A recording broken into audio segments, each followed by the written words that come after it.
नमस्कार। जय श्री जगन्नाथ। ज्योतिषाचार्य डॉक्टर सस्मिता मिश्र सबुदिन पर आपण नहीं आसी ग्रह मानकर अवस्थिति पंचांग और दैनिक राशिफल विषय आसतु जानिबा ग्रह मानकर अवस्थिति संपर्क में। शुक्र मेष राशि रे, देवगुरु बृहस्पति सहित रवि वृष राशि रे, चंद्रमा कर्कट राशि रे, केतु कन्या राशि रे, शनि कुंभ राशि रे, राहु बुध मंगल मीन राशि रे संचरण करिवे। आजिर पंचांग 2024 मसीहा मे मास 15 तारिख विक्रम संवत 2081 शकाब्द 1945 साल 1431 गजपति अंक 68 रवि उत्तरायण गति रे ग्रीष्म ऋतु वैशाख मास शुक्ल पक्ष बुधवार अष्टमी तिथि दिवा 4 घटिका 4 मिनिट पर्यंत अश्लेषा नक्षत्र पर मघा नक्षत्र दिवा 8 घटिका 54 मिनिट पर वृद्धि योग पर ध्रुव योग अपराह्न 5 घटिका 19 मिनिट पर विष्टिकरण निशांत 5 घटिका 14 मिनिट पर्यंत भवकरण। आजिर सूर्योदय प्रातः 5 घटिका 15 मिनिट सूर्यास्त 6 घटिका 19 मिनिट राहुकाल दिवा 11 घटिका 41 मिनिट रु दिवा 1 घटिका 14 मिनिट पर्यंत। राहुकाल समस्त शुभ कार्य वर्जनीय। कर्कट राशि घातवार दिवा 4 घटिका 4 मिनिट पर कर्कट और मकर राशि घात चंद्र चंद्रमा स्वराशि कर्कट राशि रे गोचर करिवे। अपराह्न 4 घटिका 4 मिनिट पर सिंह राशि को संचरण करिवे। आसंतु जानिमा राशिचक्र क्रमानुसार मेषठारु मीन पर्यंत 12 राशिफल विषय रे। कालपुरुषर प्रथम राशि मेष राशि। चंद्रमा चतुर्थ भाव में गोचर करिवे। महत्वपूर्ण मामला रे परिवार सहित विचार विमर्श करी आगे चलतु। कार्यक्षेत्र में वृत्ति व्यवसाय रे सफलता लाभ करिवे। भावनात्मक संपर्क रे समस्या सृष्टि हेब। सामाजिक ख्याति वृद्धि पाइब। पितामाता सहयोग मिल। अनुभवी व्यक्ति मान संपर्क आसी भविष्य योजना नूतन दिग सृष्टि करेंगे। स्वास्थ्य प्रति सावधान रुहतु। दिनटी को सुखमय करने को हनुमान चालीसा और बजरंग बाण पाठ करूँ। वृष राशि चंद्रमा तृतीय भाव में गोचर करेंगे। विरोधी समस्या सृष्टि करिपारंती।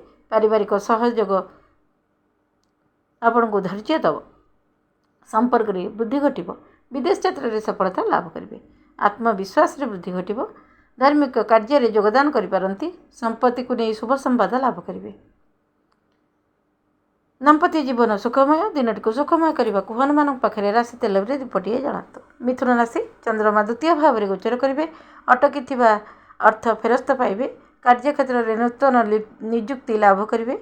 वैवाहिक जीवन में मतभेद दूर हेब। अविवाहित मानकर विवाह प्रस्ताव आसीपारे। दाम्पत्य जीवन सुखमय। मानसिक अस्थिरता देखादेव। देन नेन करतु नहीं। समस्या सृष्टि हो पारे। सुख सुविधा खर्चांत हो पारती। गुरुत्वपूर्ण निर्णय नेवा पूर्व सतर्कता अवलंबन करंतु। दिनटी को सुखमय करने को शिव रुद्राष्टकम पाठ करंतु।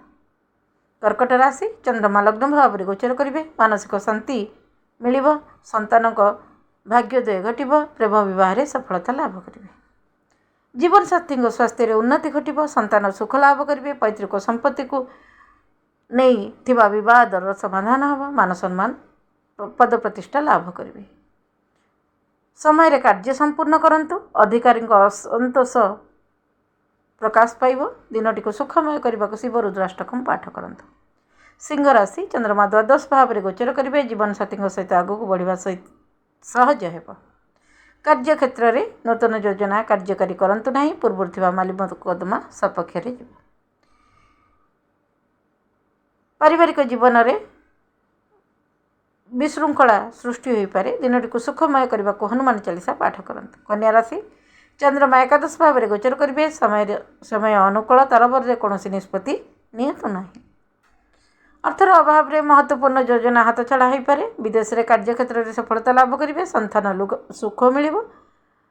शिक्षा क्षेत्र में सफलता मिल। विदेश यात्रा रे सफलता लाभ करेंगे। वयस्क स्वास्थ्य समस्या नहीं सावधान रुहतु। दिनटी को सुखमय करने को माता लक्ष्मी को आराधना करंतु। तुला राशि चंद्रमा दशम भाव में गोचर करेंगे। अधिक व्यय जो अभाव देखादेव। कार्यक्षेत्र में अनुकूल परिस्थिति सृष्टि हो। नूतन निजुक्ति लाभ करेंगे। जनसंपर्क वृद्धि पाइब। पितामाता सहयोग मिल। कार्यक्षेत्र में मान सम्मान लाभ करेंगे। द्वितीय विवाह करिपारंती। राजनीतिक क्षेत्र में सफलता मिल पारे। साधारण कथार उत्तेजित हूँ नहीं। संपर्क में हानि घटिब। सुखमय दिनटी को सुखमय करने को बजरंग बाण पाठ करंतु। ବୃଶ୍ଚିକ ରାଶି ଚନ୍ଦ୍रमा ନବମ ଭାବରେ ଗୋଚର କରିବେ। ବ୍ୟବସାୟିକ କ୍ଷେତ୍ରରେ ସଫଳତା ମିଳିବ। ମାନ ସମ୍ମାନରେ ବୃଦ୍ଧି ଘଟିବ। ଯାତ୍ରାରେ ସଫଳତା ଲାଭ କରିବେ। ଆତ୍ମବିଶ୍ୱାସରେ ବୃଦ୍ଧି ଘଟିବ। ସମ୍ପତ୍ତି ବିବାଦ ସପକ୍ଷରେ ଯିବ। ସମ୍ପର୍କରେ ତିକ୍ତତା ଭାବ ଯୋଗୁଁ ମନ କଷ୍ଟ ହୋଇପାରେ। ଧାର୍ମିକ କାର୍ଯ୍ୟରେ ଅର୍ଥ ବ୍ୟୟ କରିପାରନ୍ତି। ପୂର୍ବରୁ ଦୀର୍ଘ ଦିନ ଧରି ଚାଲିଥିବା ବିବାଦର ସମାଧାନ ହେବ। ଦିନଟିକୁ ସୁଖମୟ କରିବାକୁ ହନୁମାନ ଚାଳିଶା ପାଠ କରନ୍ତୁ। ଧନୁରାଶି ଚନ୍ଦ୍ରମା ଅଷ୍ଟମ ଭାବରେ ଗୋଚର କରିବେ। ଆତ୍ମବିଶ୍ୱାସରେ ବୃଦ୍ଧି ଘଟିବ। କଥାବାର୍ତ୍ତାରେ ପୂର୍ବରୁ ଥିବା ବିବାଦର ସମାଧାନ କରିପାରନ୍ତି। ପାରିବାରିକ ଅନୁଷ୍ଠାନରେ ଅର୍ଥ ବ୍ୟୟ କରିପାରନ୍ତି। ସମ୍ପତ୍ତି ବିବାଦ ସପକ୍ଷରେ ଯିବ। ଅଟକିଥିବା ଅର୍ଥ ଫେରସ୍ତ ପାଇବେ। ଜୀବନସାଥୀଙ୍କ ସହିତ ଭ୍ରମଣରେ ଯାଇପାରନ୍ତି। କାର୍ଯ୍ୟକ୍ଷେତ୍ରରେ ପଦୋନ୍ନତି ଲାଭ କରିବେ। ନୂତନ ଯୋଜନା କାର୍ଯ୍ୟକାରୀ କରିବାକୁ ମନସ୍ଥ କରିପାରନ୍ତି। ବୁଝି ବିଚାରି ଧନ ବ୍ୟୟ କରନ୍ତୁ। ସମସ୍ୟା ସୃଷ୍ଟି ହୋଇପାରେ। ଦିନଟିକୁ ସୁଖମୟ କରିବାକୁ ଶିବ ରୁଦ୍ରାଷ୍ଟକମ୍ ପାଠ କରନ୍ତୁ। ମକର ରାଶି ଚନ୍ଦ୍ରମା ସପ୍ତମ ଭାବରେ ଗୋଚର କରିବେ। ପୈତୃକ ସମ୍ପତ୍ତି ବିବାଦ ଦୂର ହେବ। ମହତ୍ତ୍ୱପୂର୍ଣ୍ଣ ଲୋକଙ୍କ ସହଯୋଗ ପାଇ ଆଗକୁ ବଢ଼ିବାରେ ସାହାଯ୍ୟ କରିବ। ପ୍ରେମ ସମ୍ପର୍କରେ ସଫଳତା ଲାଭ କରିବେ। ବ୍ୟବସାୟରେ ଉନ୍ନତି ଘଟିବ। ମାନସିକ ଶାନ୍ତି ଅନୁଭବ କରିବେ। ବିବାଦ ଦୂରେଇଯିବ। ସ୍ଥାନ ପରିବର୍ତ୍ତନ ଯୋଗ ରହିଛି। ଯାତ୍ରାରେ ସଫଳତା ଲାଭ କରିବେ। ସମୟ ସହିତ ନିଜକୁ ବଦଳାଇବାକୁ ଚେଷ୍ଟା କରନ୍ତୁ। ଦିନଟିକୁ ସୁଖମୟ କରିବାକୁ ହନୁମାନଙ୍କୁ ନଡ଼ିଆ ଭୋଗ ପ୍ରସାଦ ରୂପରେ ଅର୍ପଣ କରନ୍ତୁ।